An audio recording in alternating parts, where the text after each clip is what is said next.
Ова е сликата на новоизграденото детско игралиште во Жена парк во Тетово од вчера. Оштетени или откорнати реквизити, искршени гранки, насобран смет во корпите за отпадоци и смет расфрлан покрај клупите. Зелените површини се исушени или наместо обраснати со висока трева. Десеттина дена детското игралиште не е ниту осветлено.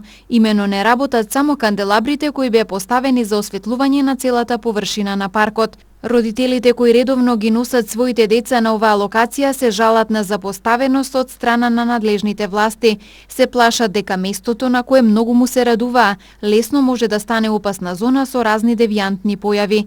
Телевизија КИС побара одговор од општина Тетово зошто не работи осветлувањето на паркот и дали има ангажирано лице за тековно одржување. Иако прашањето беше упатено преку СМС пораки до Канцеларијата за односи со јавноста, ниту во текот на вчерашниот ден, ниту денес не добивме одговор, но денес нашата камера имаше можност да забележи екипа на комунална хигиена како го расчистува ѓубрето во паркот и ги коси тревниците.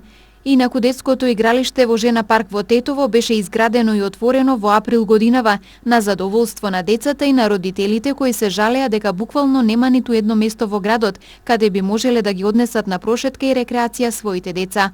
Во текот на изградбата која се одвиваше неколку месеци се обнови требната површина, се поставија патеки за пешачење и трчање, игралиште за деца како и справи за вежбање.